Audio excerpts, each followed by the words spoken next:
নমস্কাৰ প্ৰিয় বন্ধু বান্ধৱীসকল, পূৰ্ণিমাৰ অন্য এটা ভিডিঅ'লৈ আপোনালোক সকলোকে স্বাগতম জনাইছোঁ। আজি দেওবাৰ, তাতে বৰষুণ, আৰু আমি ভাবিলোঁ আজি বতৰটো যদিও বেয়া, অলপ স্পেচিয়েল বনোৱা যাওক। সেইকাৰণে আমি ওলাই আহিছোঁ। এতিয়া ক'ত যাম আমি গম নাপাওঁ, মাইনা আৰু মই, আৰু আপোনালোককো লৈ যাওঁ বলকচোন।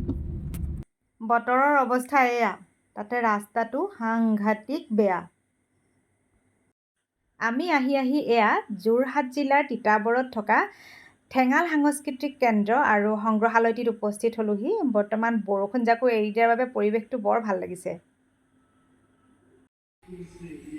সংগ্ৰহালয়টো একেবাৰে গেটৰ ভিতৰত সোমাই চাৰিওফালে একদম সেউজীয়া পৰিৱেশ,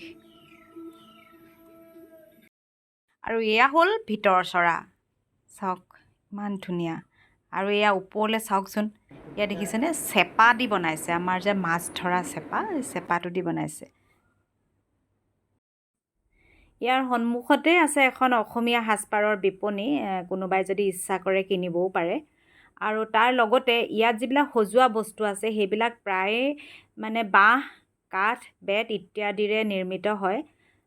এয়া চাওকচোন কিমান ধুনীয়া লাগিছে নহয়নে? এয়া চাওক, এয়া হ'ল আমাৰ মুখা শিল্প।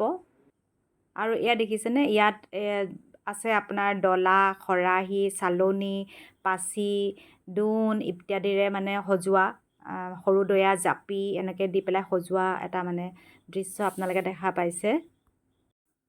ইয়াত এই দৰ্জাখনৰ সিপাৰে থকা অংশখিনি ভিডিঅ' বা ফটো তুলিব নিদিয়ে।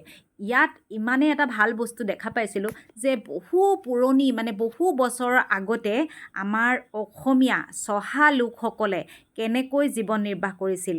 লেমৰ পোহৰত, বাঁহ বেতৰ ঘৰত, ভঁৰাল ঘৰ, কুকুৰা আৰু হাঁহৰ গঁৰাল, তাৰ লগতে লেমৰ পোহৰত তাঁত সূত বৈ কেনেকৈ মানুহবিলাকে জীৱন নিৰ্বাহ কৰিছিল, সেইটো বৰ ভাল লাগিলে চাই।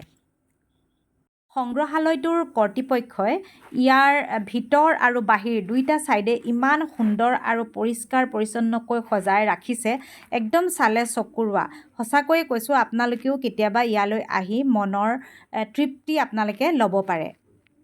আশা কৰোঁ এই সেউজীয়া পৰিৱেশটো চাই আপোনালোকে সকলোৱে ভাল পালে। যদিহে ভাল পালে তেনেহ'লে এটা লাইক কৰিব, মোৰ ভুল শুদ্ধবোৰ কমেণ্ট কৰি জনাই দিব, আৰু চেনেলটো ছাবস্ক্ৰাইব কৰি দিব। আৰু যদিহে ফেচবুকত চাই আছে মোৰ পেজখন ফ'ল' কৰি দিব। ভিডিঅ'টো শেষলৈকে চোৱাৰ বাবে অশেষ ধন্যবাদ জনালোঁ।